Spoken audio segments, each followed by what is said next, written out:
Good evening बच्चों। Hello, हाय, नमस्ते। मैं आपकी हिंदी की अध्यापिका सुनीता मैम फंडी ट्यूटर में आपका फिर से स्वागत करती है। क्या हाल चाल है बच्चे लोग? आई होप आप लोग खुश होंगे, मजे में होंगे, मस्ती कर रहे होंगे। स्कूल कई जगह खुल चुके हैं तो कई जगह पर स्कूल की छुट्टी हो गई है।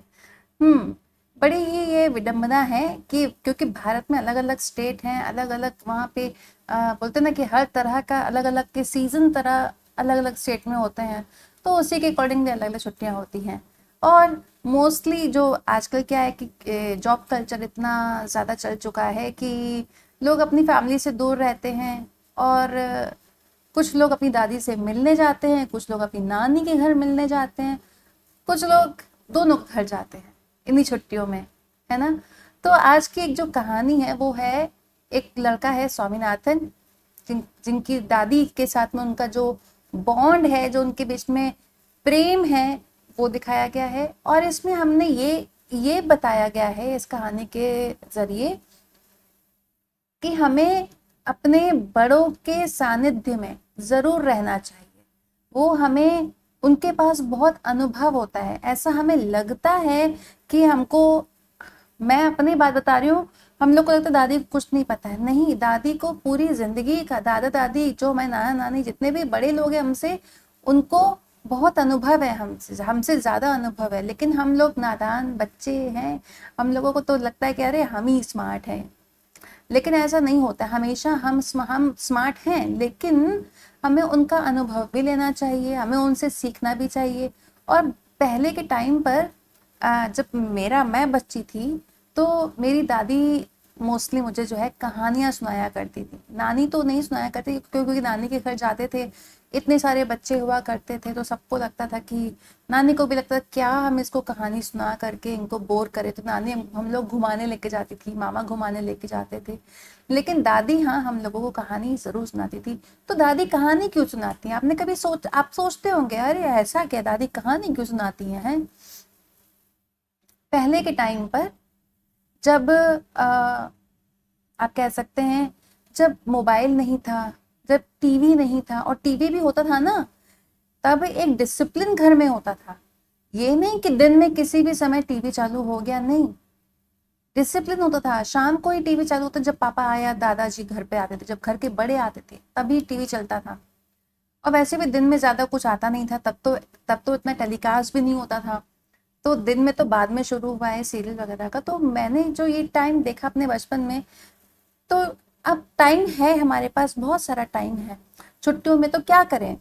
तो दादी क्या करती थी, सारे बच्चों को, हम लोग जॉइंट जॉइंट में, दादी सारे बच्चों को बैठा करके कहानी सुनाती थी, जिससे हमारा एंटरटेनमेंट भी होता था और हमको सीख भी मिलती थी। घूमते फिरते भी थे, खेलते भी थे शाम को सारे के सारे भाई बहन। लेकिन दोपहर के टाइम पे या रात के टाइम पे आकर क्या करें? तो टीवी भी 2 घंटे चलता था, ज्यादा टीवी चलता ही नहीं था। टीवी पे मैक्सिमम क्या, सीरियल तो बहुत बाद में शुरू हुए, पहले तो न्यूज वगैरह ही आया करता था, तो ज्यादा कुछ आता ही नहीं था। तो उस समय जो है कहानी इसलिए सुनाती थी दादी लोग कि बच्चे जो है तंग ना करें, बच्चों को एक जगह बैठा करके। ये उनकी स्ट्रैटेजी होती है कि सारे बच्चों को एक जगह बैठा करके उनको ऑक्यूपाई कर दो कहानी सुनने में, वो भी इंटरेस्ट से कहानी सुनते हैं। और जो है मम्मी यहाँ अपने काम में बिजी हैं, जल्दी जल्दी फ्री हो जाएंगे, फिर वो बच्चों को अपने अपने कमरे में लेके जाएंगी। तो कहानी इसीलिए सुनाती है। तो कभी भी ये नहीं सोचना चाहिए कि ऐसा क्या है भाई, कहानी क्यों सुनाते हैं। आज के टाइम पे हमें कहानी सुनने की जरूरत नहीं, क्योंकि हम लोग यूट्यूब देखते हैं। मैं ये नहीं बोल रही हूँ कि नहीं सुनना चाहिए, मैं ये बोल रही हूँ कि आज का टाइम ऐसा है कि बच्चे सुनना नहीं चाहते हैं, ठीक है। लेकिन कभी मोबाइल छोड़ करके एक हफ्ता रह के तो देखो। हाँ, शुरू के 2 दिन, मैक्सिमम 3 दिन दिक्कत आती है, लेकिन उसके बाद बिल्कुल परेशानी नहीं आती है। बिल्कुल भी आपको ये नहीं लगेगा कि आपके पास कुछ नहीं है। घर के बड़ों के साथ में टाइम स्पेंड करना सीखो। तो इस कहानी में आज हम यही सीखेंगे कि कैसे हमें जो स्वामी है वो अपनी बात दादी को बताता है, और कैसे दादी जो है उसको सहन करती हैं। ये कुछ उनकी उसकी बात होती है, लेकिन फिर भी वो एक रेस्पेक्ट के साथ में होता है, ठीक है। चलो बच्चों, हम लोग कहानी शुरू करते हैं, लेकिन उससे पहले करना है वीडियो को लाइक, फ्रेंड्स के साथ शेयर, और फंडी ट्यूटर को सब्सक्राइब। ठीक है बच्चों, चलो अब हम शुरू करते हैं। बैठक और भोजन कक्ष के बीच कम हवादार अंधेरे गलियारे की बंद सी कोठरी में स्वामीनाथन की दादी अपने सारे सामान के साथ रहती थी। तो अब घर, जैसे ही घर में एंटर करते तो बैठक होती है, बैठक मतलब ड्राइंग रूम, और उसके बाद जो है बीच में एक लॉबी होती है, और उसके बाद जाकर के डाइनिंग रूम होता है, भोजन कक्ष। ठीक है, तो बैठक और भोजन कक्ष के बीच में एक ऐसी कोठरी है जो कि कम हवादार है, अंधेरा सा वहां पे रहता है, तो वो बंद सी कोठरी है। पहले ऐसा बनते थे, मेरे पुराने घर में अभी भी है। तो स्वामीनाथन की दादी अपने सारे सामान के साथ वहीं रहती थी। तो ऑब्वियस सी बात है, पूरा घर में पापा मम्मी और भी सब लोग रहते होंगे, तो दादी अकेली, दादी वहां रहती हैं। उनका सामान था 5 दरिया, 3 चादरों, 5 तकियों वाला भारी भरकम बिस्तर। ठीक है, तो उनके सामान में क्या था? 5 दरिया, उनका जो बिस्तर था वो 5 दरियों वाला था, 3 चादरें थी, 5 तकिए थे, और वो भारी भरकम बिस्तर। पटसन के रेशे का बना एक वर्गाकार बक्सा। अब पटसन एक मटेरियल है जिसके रेशे से एक वर्गाकार बक्सा, मतलब एक स्क्वायर बक्सा, वर्गाकार मतलब स्क्वायर, क्यूब बक्सा, बॉक्स, और लकड़ी का एक छोटा सा बक्सा, और एक लकड़ी का छोटा सा बक्सा जिसमें कुछ तांबे के सिक्के, इलायची, लौंग और सुपारी पड़े रहते थे। तो ये था दादी का सामान, इतना ही। अब ऑब्वियस सी बात है, बक्से में ही उनके कुछ कपड़े होंगे, है ना। ज्यादा सामान दादी का नहीं था। आजकल की दादियां बड़ी स्मार्ट, उनके पास बहुत सामान होता है। रात के भोजन के बाद स्वामीनाथन दादी के पास उनकी गोद में सिर रखे लौंग इलायची की गंध भरे वातावरण में अपने को बहुत प्रसन्न और सुरक्षित महसूस कर रहा था। तो जब रात का भोजन यानी कि डिनर के बाद स्वामीनाथन अपनी दादी के पास गया, उनकी गोद में सिर रखा, और जो जहाँ पे वो गया, अब क्योंकि कमरे में इतना सारा सामान भरा पड़ा है, तो उसमें लौंग है, इलायची है, तो रूम में वो उसकी खुशबू भर गई है। तो उस वातावरण में वो अपने आप को बहुत खुश पाता है और सेफ फील करता है। ऐसा होता है ना कि जब हम बड़ों के साथ में रहते हैं तो हमें बड़ा सेफ फील होता है। इनफैक्ट हमारे पापा मम्मी भी गुस्सा नहीं कर पाते हैं जब हम लोग दादा दादी के साथ में होते हैं या नाना नानी के साथ होते हैं, है ना। होता है कि नहीं होता है? कमेंट करके बताओ। आपको इसका उत्तर देने के लिए मैं दे रही हूँ 5 सेकेंड। 5, 4, 3, 2, 1। हाँ, ऐसा ही होता है। बड़ी प्रसन्नता से भरकर वह बोला। तो अब स्वामीनाथन क्या बोल रहा है सुनना, बड़ी खुशी से वो बोल रहा है, ओ दादी, तुम नहीं जानती राजम कितनी ऊंची चीज है। तो दादी को वो राजम के बारे में बता रहा है, ठीक है, कि राजम कोई लड़का है, तो राजम बहुत पहुंची, हम लोग बोलते हैं वो तो बहुत पहुंची हुई चीज है, मतलब बहुत जो है दुष्ट होगा वो। तो उसने दादी को राजम और मणि के की पहले दुश्मनी और फिर दोस्ती की कहानी सुनाई।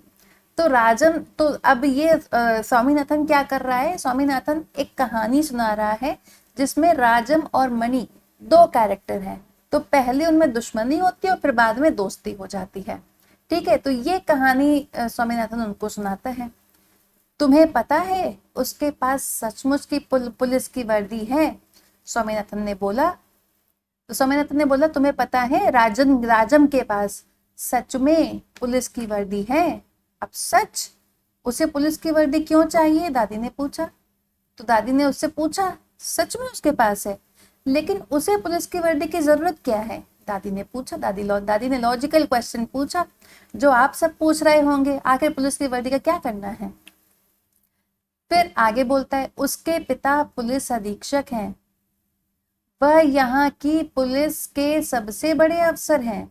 तो जो राजम है, राजम के पिता पुलिस अधीक्षक हैं और वो पुलिस के सबसे बड़े अफसर है, सबसे बड़े ऑफिसर है। दादी काफी प्रभावित हुई। दादी थोड़ा सा प्रभावित होती है, इम्प्रेस होती हैं। उनका सच में काफी बड़ा दफ्तर होगा, कहा उन्होंने। अब इम्प्रेस होकर के दादी ने क्या बोला? तो उनका सच में काफी बड़ा ऑफिस होगा, दफ्तर मीन्स ऑफिस। फिर उन्होंने उन दोनों की कहानी सुनानी शुरू की। जब स्वामीनाथन के दादा रौबदार सब मजिस्ट्रेट थे, तो अब दादी ने अपनी कहानी, जिंदगी की अपनी कहानी बताना शुरू किया, अपनी जिंदगी की कि स्वामीनाथन के दादा बड़े ही रौबदार सब मजिस्ट्रेट थे। मजिस्ट्रेट यानी कि जज होते हैं ना, वो जिनके दफ्तर में पुलिस वाले कांपते हुए खड़े रहते थे। तो दादी बोल रही है तुमको पुलिस अधीक्षक से इतना इम्प्रेस होने की जरूरत नहीं है, तुम्हारे दादा रौबदार बड़े ऐठन वाले वो सब मजिस्ट्रेट थे, उनकी बहुत धाक थी। दफ्तर में उनके दफ्तर में पुलिस वाले कांपते रहते थे, उनसे डरकर खूंखार से खूंखार डाकू तक भाग खड़े होते थे। तो उन मजिस्ट्रेट के डर से, स्वामीनाथन के दादाजी से का इतना डर होता था कि कैसा भी खूंखार खूंखार डाकू क्यों ना वो भाग खड़ा होता था, डरता था वो।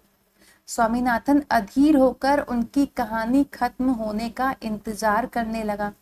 अब जो है स्वामीनाथन थोड़ा सा अधीर हो गया, मतलब अब उसको पेशेंस नहीं हो रहा है, तो वो इंतजार कर रहा है कि कहानी खत्म हो।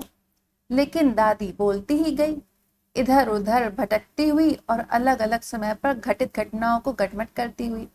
अब दादी तो दादी हैं, क्योंकि वो अपने अपने हस्बैंड से दादाजी के बारे में बता रही हैं।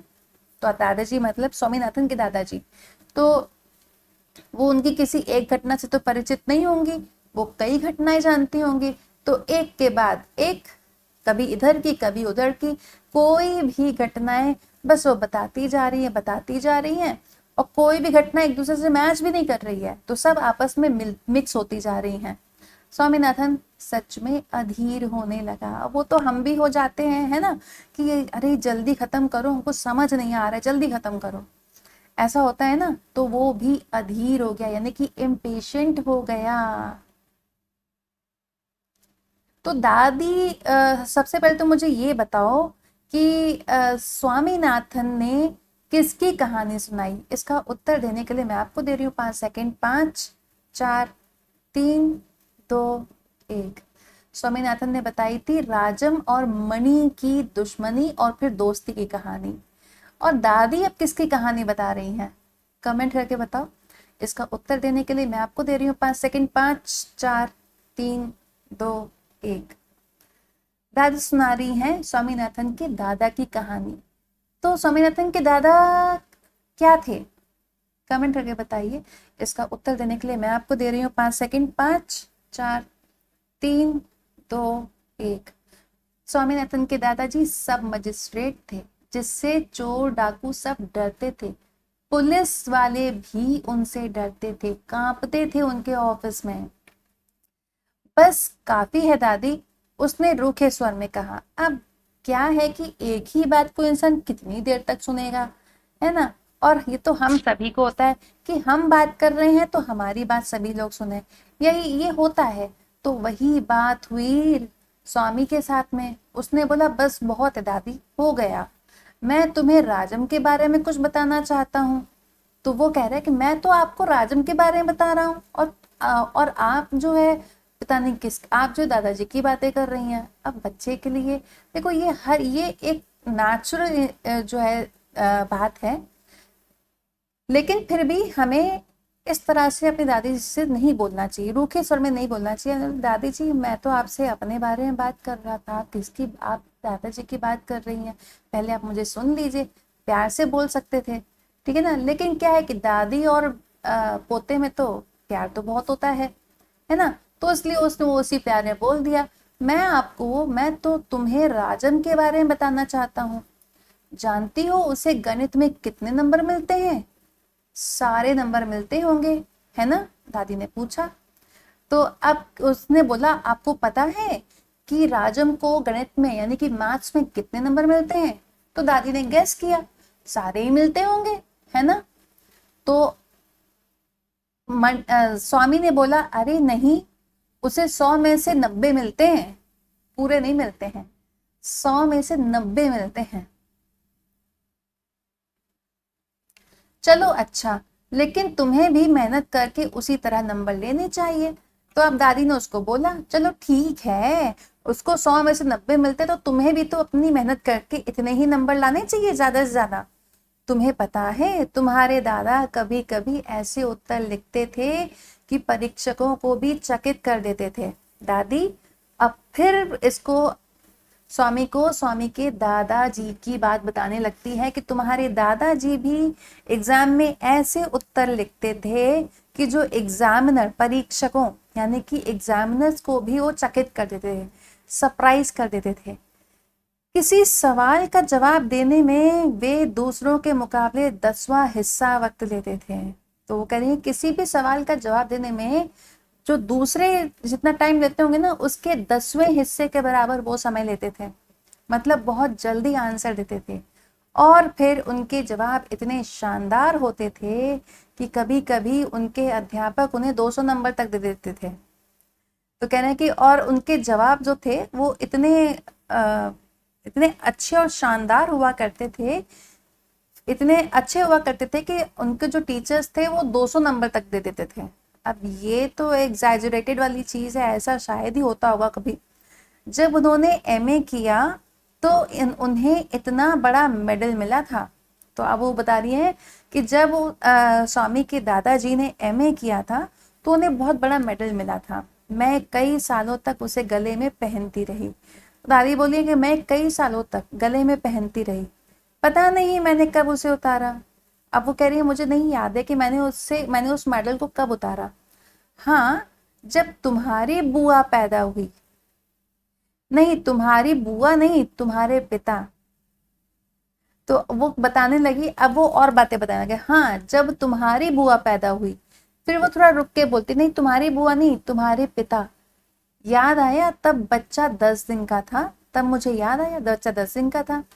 मैंने पहले ठीक कहा था, तुम्हारी बुआ ही पैदा हुई थी। तो अब उनको कंफ्यूजन, क्योंकि दादी लोग की मेमोरी इतनी ज़्यादा नहीं होती ना कभी कभी, क्योंकि एज हो जाती है, याद करने की शक्ति कमज़ोर पड़ जाती है। तो ऐसा होता है, इसमें हंसने की या उनका मजाक उड़ाने की ज़रूरत नहीं है, ये हर किसी के साथ होता है, ठीक है ना। किसी के साथ पहले होता है, किसी के साथ काफ़ी बुढ़ापे में होता है, लेकिन ये होता है, ठीक है। अब आजकल तो हमारे जैसे लोग, हमारी एज के जो 30-40s में हैं, उनके भी याददाश्त कमज़ोर है, उसमें कोई वो बात नहीं है।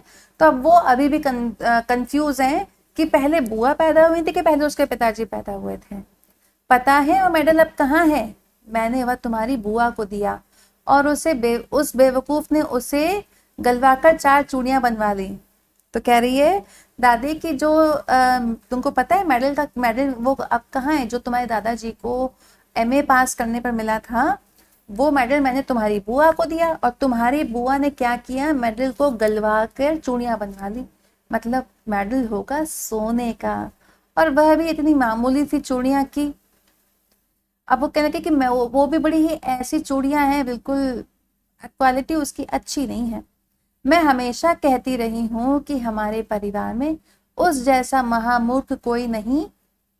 और आगे वो बोलना जा रहे, लेकिन देखना यहाँ पे भी स्वामी इनको टोकेगा, ठीक है। तो कहती कि अब वो कह रही है कि मैं तो हमेशा से कहती हूँ कि हमारे परिवार में सबसे ज्यादा मूर्ख अगर कोई है तो वो तुम्हारी बुआ ही है। भाई मेडल मेडल कौन मेल्ट करवा करके अपने लिए चूड़ियां बनवाता है, लेकिन उन्होंने किया, ठीक है। इसी बात पे मेरे कुछ प्रश्नों का उत्तर दीजिए, ठीक है।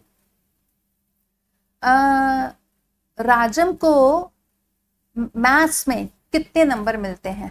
कमेंट करके बताइए। इसका उत्तर देने के लिए मैं आपको दे रही हूँ 5 सेकंड। 5 4 3 2 1। हाँ, 100 में से 90। अब यहाँ पर दादी ने दादाजी के बारे में बताना शुरू किया कि वो बाकियों के मुकाबले और बहुत जल्दी 10वां हिस्से का वक्त लेते थे। अगर कोई 1 मिनट का टाइम लेता था तो वो 1 मिनट का टाइम, तो वो फिर वो जो है 6 सेकंड में उत्तर दे देते थे। इतना उनका जो है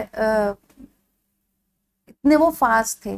तो एक बार जब उन्होंने एमए किया तो उन्हें एमए करने पर क्या मिला था दादाजी को? कमेंट करके बताइए। इसका उत्तर देने के लिए मैं आपको दे रही हूँ 5 सेकंड। 5 4 3 2 1।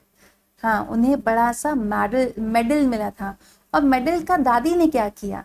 कमेंट करके बताइए। इसका उत्तर देने के लिए मैं आपको दे रही हूँ 5 सेकंड। 5 4 3 2 1। हाँ, दादी ने वो मेडल पहले तो काफी दिन तक अपने गले में डाल रखा था, फिर जब बुआ पैदा हुई तो फिर उन्होंने जो है वो उतार दिया। लेकिन जब बुआ थोड़ी बड़ी हो गई तो वो मेडल जो है दादी जी ने बुआ को दे दिया, और बुआ जी ने उस मेडल का क्या किया, कमेंट करके बताइए। इसका उत्तर देने के लिए मैं आपको दे रही हूँ 5 सेकंड। 5, 4, 3, 2, 1। हाँ, उन्होंने मेडल गलवा कर चूड़ियां बनवा दी, और इसी बात पर दादी उनसे खफा है और उन्हें बेवकूफ कहती हैं, मूर्ख कहती हैं।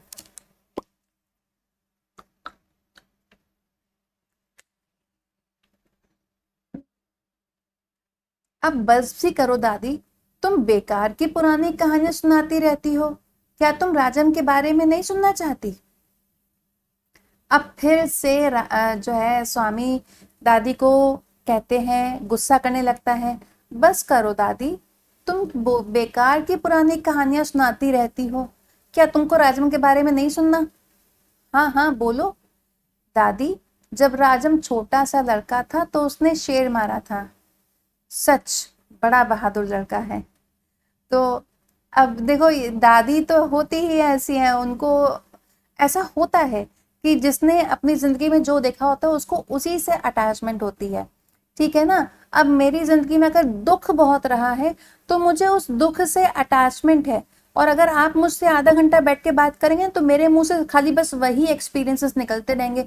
मेरे साथ ऐसा हुआ, मेरे साथ वैसा हुआ, मेरे इसने वो किया, मेरे उसने वो किया, मेरे साथ ऐसा किया, मुझे ऐसा परेशान किया, मैं खाली वही बोलती रहूंगी। अब दादी की जिंदगी में दादाजी की बहुत इंपॉर्टेंस थी, दादाजी से अटैचमेंट थी, तो फिर दादी जी क्या करेंगे, दादाजी के बारे में बताएंगे कि दादाजी ऐसा करते थे, दादाजी वैसे थे, दादाजी ने ऐसा किया, दादाजी को ये मिला, दादाजी को वो मिला। तो वही सब बातें कोई भी होगा वो करेगा। अब राजम राजम भी एक इंडिविजुअल पर्सन है, बच्चा है तो क्या वो भी इंडिविजुअल है, उसकी भी अपनी जिंदगी है।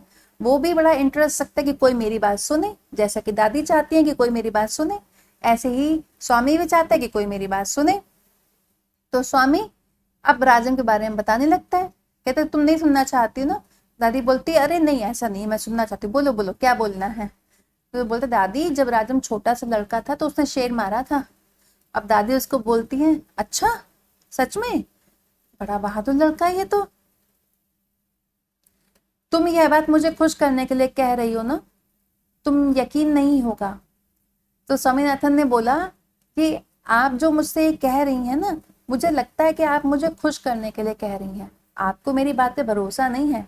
स्वामीनाथन ने बड़े उत्साह से कहानी शुरू की। राजम के पिता एक जंगल में डेरा डाले हुए थे। राजम के पिता, वैसे राजम के पिता क्या काम करते थे, याद है? पहले अभी थोड़ी देर पहले ही हम लोगों ने पढ़ा था। राजम के पिता, कमेंट करके बताओ राजम के पिता क्या काम करते हैं। इसका उत्तर देने के लिए मैं आपको दे रही हूँ 5 सेकंड। 5, 4, 3, 2, 1। राजम के पिता पुलिस अधीक्षक हैं। हाँ, तो राजम के पिता एक जंगल में डेरा डाले हुए थे, राजम उनके साथ था। अचानक दो शेर उन पर झपटे, एक ने पीछे से हमला करके पिता को गिरा दिया, दूसरे ने राजम का पीछा किया। राजम भागने लगा तो राजम का पीछा किया। राजम एक झाड़ी के पीछे छुप गया और वहीं से गोली चलाकर शेर को मार डाला।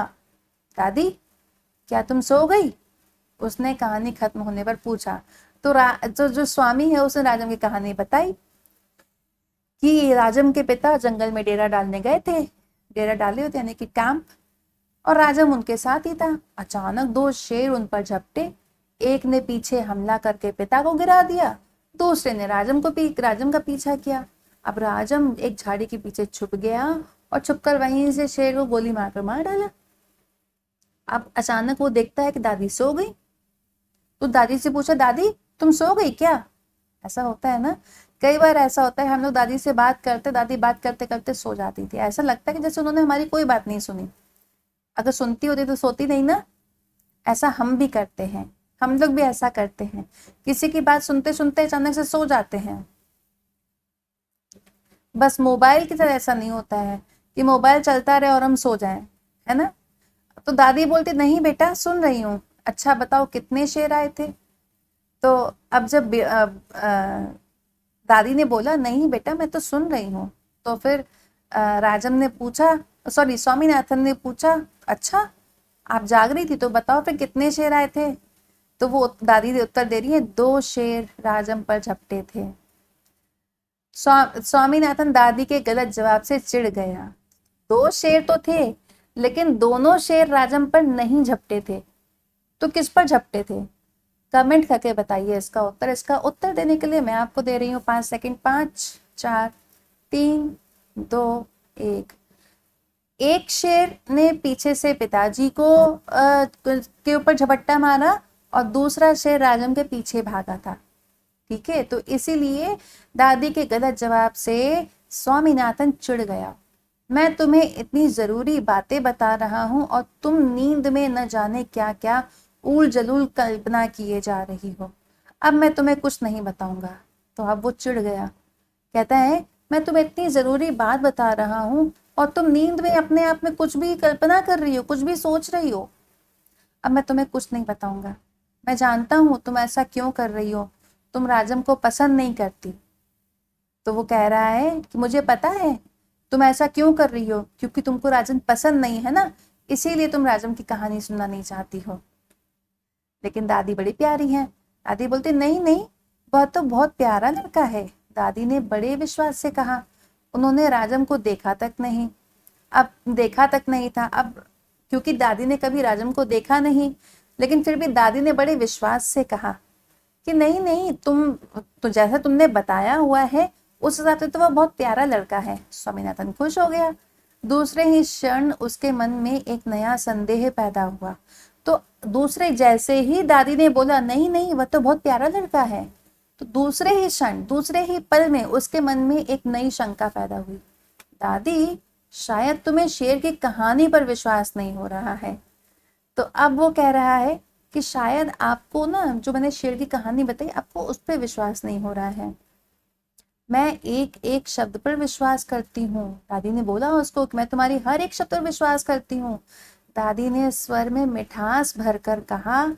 स्वामीनाथन को इससे खुशी हुई। स्वामीनाथन इससे खुश हो गया, लेकिन उसने चेतावनी के तौर पर जोड़ा, जो भी उसे झूठा कहेगा वह उसे गोली मार देगा। जो भी राजम को झूठा बोलेगा, राजम उसे गोली मार देगा। ठीक है, उसने आगे ये जोड़ा। अब ऐसा बच्चे बोलते हैं, कौन सा सच में मार देते हैं? नहीं मारते हैं। ठीक है, दादी ने इसका समर्थन किया। दादी ने हाँ में कहा और हरिश्चंद्र की कहानी सुनाने की बात कही, जिस वचन का पालन करने के लिए सिंहासन, पत्नी और बच्चे को खो दिया। तो क्या हरिश्चंद्र की कहानी आपको पता है ना? हरिश्चंद्र की कहानी क्या होती है? एक राजा थे हरिश्चंद्र, जो बड़े दानवीर थे। जो भी उनके घर में, उनके महल में आता था, वो किसी को खाली हाथ नहीं आने थे और सच बोलते थे, हमेशा सच बोलते थे। तो एक वचन का पालन करने के लिए उनको सिंहासन, जो उनकी राजगद्दी थी, पत्नी, बच्चे, सब कुछ खो दिया, लेकिन अंत में उन्हें सब कुछ वापस मिल भी गया था। ठीक है, अगर आपको इस कहानी के बारे में जानना है तो आप यूट्यूब कर सकते हैं, कई कहानियां हैं, मतलब आपको कई सारे इसमें एनिमेटेड स्टोरीज देखने को मिल जाएंगी। उसने कहानी आधी ही सुनाई थी, तो दादी ने अभी कहानी आधी ही सुनाई थी कि स्वामीनाथन खर्राटे लेने लगा, मतलब स्वामीनाथन सो गया। हाँ, तो अब क्या हुआ? अब ये हुआ कि पहले तो स्वामीनाथन गुस्सा कर रहा था दादी से कि तुम सो गई, अब देखो खुद सो गया, कहानी पूरी नहीं सुनी। लेकिन दादी भी रुक रुक कर बोलने लगी और फिर वह भी सो गई। तो क्या होता है कि बोलते बोलते हम भी इतने थके हुए होते हैं, तो बोलते बोलते मेरे साथ तो होता है कि मैं जो है कुछ भी बात करते करते अचानक से थक जाती हूँ। बात करते करते कहो बात अधूरी रह जाए, बोल छोड़ के बीच में ही सो जाती हूँ, मुझे होश भी नहीं रहता कब मैं सो जाती हूँ। दादी भी रुक रुक कर बोलने लगी और फिर वह भी सो गई। ठीक है बच्चों, तो ये हुई आज की कहानी खत्म। अगर आपको इस लेसन के नोट्स चाहिए तो आप मुझे कमेंट करके बताइए, नोट्स प्रोवाइड करा दिए जाएंगे। अगर आपको इस लेसन में, इस चैप्टर में कोई भी शब्द, कोई भी वाक्य, कोई भी एक्सप्लेनेशन न समझ आया हो तो आप मुझसे कमेंट करके पूछ सकते हैं। और अगर आपने वीडियो को अब तक लाइक ना किया हो तो बेटा जल्दी से इस वीडियो को लाइक कर लीजिए, अपने फ्रेंड्स के साथ शेयर कर लीजिए और पंडित ट्यूटर को सब्सक्राइब कर लीजिए। अगर आपको मुझसे 1-to-1 ट्यूशंस चाहिए तो नीचे दिए गए डिस्क्रिप्शन पर आप देखेंगे तो आपको कॉन्टैक्ट नंबर्स मिलेंगे, आप वहाँ पर कॉन्टैक्ट कर सकते हैं। आज के लिए इतना ही, मिलेंगे अब कल नए टॉपिक के साथ में। तब तक आप लोग अपना ध्यान रखिएगा। Take care, bye bye.